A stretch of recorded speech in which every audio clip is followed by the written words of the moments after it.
The type of craft we just built is a horizontal takeoff, two-stage to orbit craft, which is no small feat. Generally, with rockets, as far as them being financially feasible, the less stages you have, the better. Like, imagine a single stage to orbit vehicle. It just burns all the way up. It gets all the way into an orbit and comes back down. And you haven't had to throw away any boosters and let them fall into the ocean or burn up in the atmosphere or anything. You get all the parts back. It saves a ton of money. And so then you just make that vehicle nice and strong and reusable, and you've got a great thing going on. So, I mean, we're approaching that with this two-stage to orbit vehicle. Of course, it can't land with all these parts here, because they don't have a very high heat tolerance, some of them, especially this fuel tank and this engine. We have a heat shield under this capsule that we're going to use to save us as we re-enter the atmosphere. So we're just going to coast around till we're about in the sun again, for several reasons. One, it's cool to look at your craft while it's in sunlight, because while it's in the dark, like this, if you have the planet behind, you can barely see fucking anything. But you have the stars in the background, it's kind of cool, I guess. Another reason is we want to try to land near the KSC, and so that means that we need to make our orbital path lower above it, so that we re-enter the atmosphere right above it and land there. And the easiest way to affect your path is from exactly the opposite side. So if the KSC is here on that little speck, I mean, like, there's no thing indicating that it's there. I just know that that light area is it. If that's where we want to land, and then straight through the planet, it's right there. So straight through the planet is right about where we are right now. So we're going to point ourselves at this symbol here, which is the retrograde node. Retro meaning like backwards, and so this is opposite the direction that we're heading. And so if we slow ourselves down, so by burning we slow ourselves down is what I mean to say. Let's put it at that height. Maybe that'll be good. Maybe I'll have to change it up a bit. I'll quick save here just in case something really terrible and dramatic happens. This giant crater over here is actually the crater that wiped out all the humans and allowed Kerbin to be taken over by Kerbals. True story. Oh shit. We're about to be in the atmosphere, so let's cast away that part of the ship. It did well for us. Why is that orange? It's not going to try to deploy this, is it? Because that would be really deadly. I don't think it is. Let's point at our retrograde node again, because this time it just means, since we're pointing away from where we're going, our back end is pointed towards where we're going. And that's what we want, because that's where the heat shield is.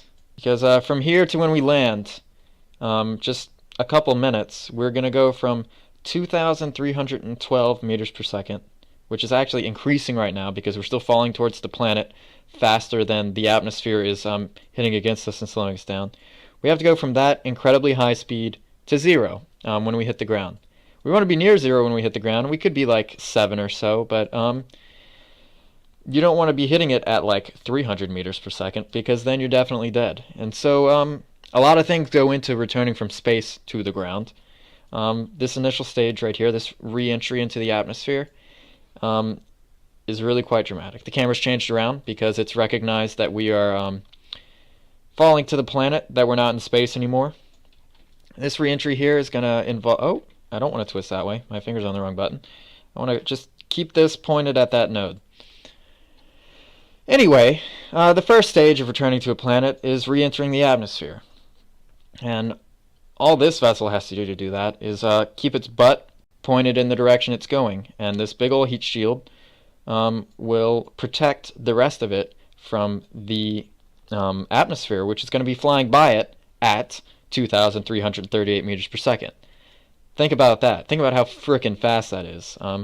That's why on re-entry you see these dramatic fiery effects, because those are bits of atmosphere, air, just slamming into this metal wall at incredibly high speeds. And when this would happen with like a space shuttle or an Apollo capsule, the gas molecules actually are changing state from gas straight into plasma, which is a form of matter that's really fucking hot. Okay, I think if I turn the SAS off, yeah, if I turn the SAS off, it keeps itself pointed in that general direction, just because of the way this capsule is balanced. We're starting to slow down now, you can see. The gravity dragging us towards the planet and our momentum carrying us sideways is no longer overcoming the atmosphere slamming into us at incredibly high speed, and we're starting to slow down. Oh man, that's the ocean below us.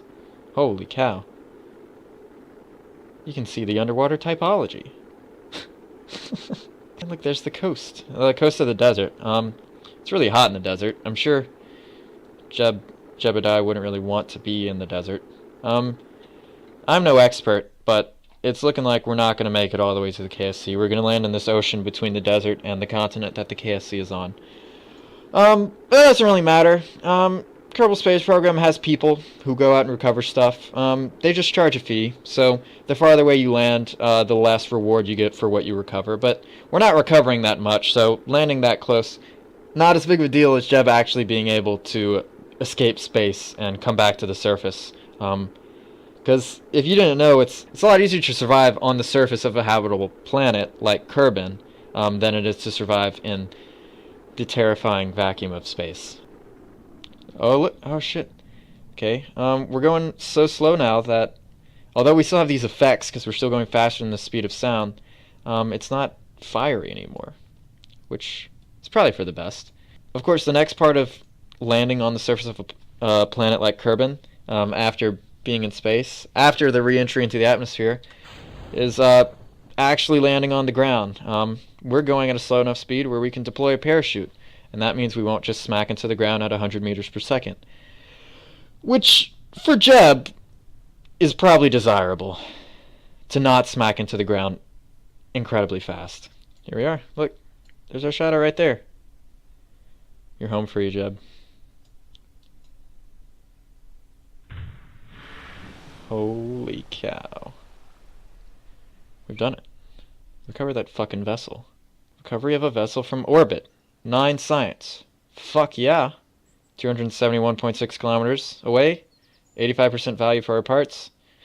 Not a problem. We made a ton of money off of contracts and set some records. Jebediah has advanced to level 1. That's fantastic.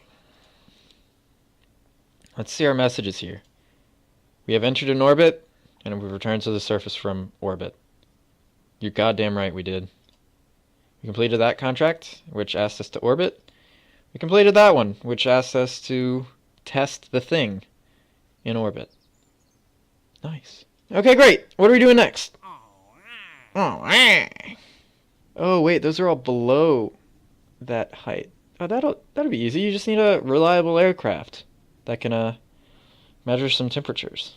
Test that engine on a suborbital trajectory for a whole bunch of monies. Now, I actually remember that this is a kind of wide engine, but I think that'll be okay. You know what? We need to upgrade mission control. Because only having 2 contracts, I don't really think that's good enough. There's a whole lot of interesting contracts here that I want to do. We've done it. Alright, it cost a big chunk of money.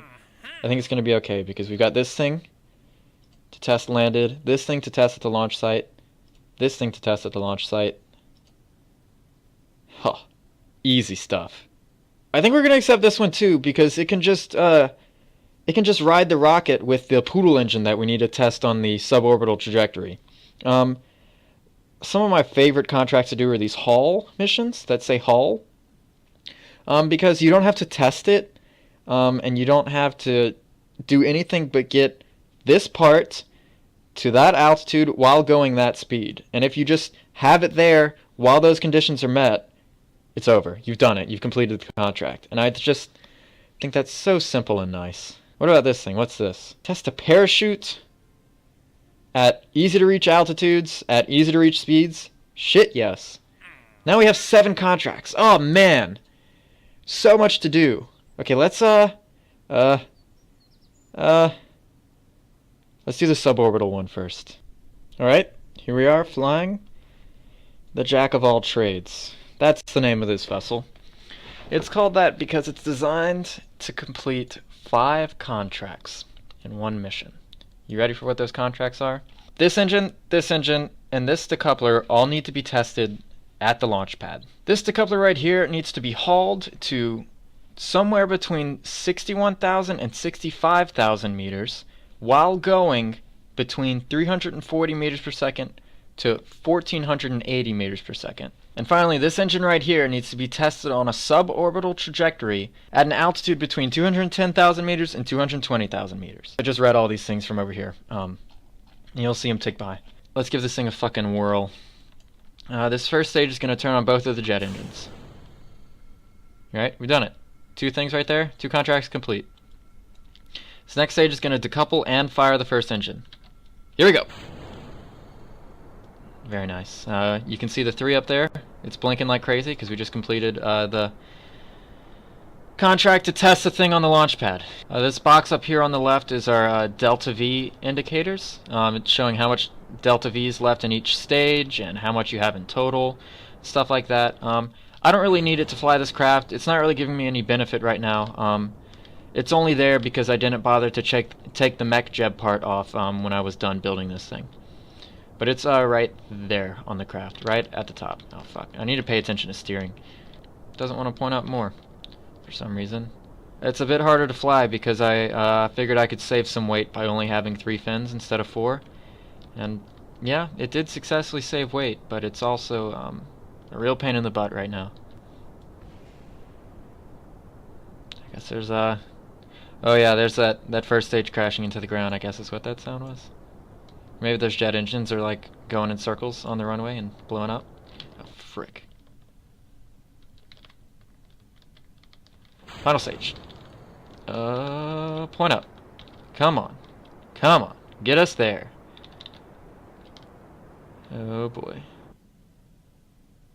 Go nice and fast. What's our apoapsis? Not high enough for the contract. Sigh.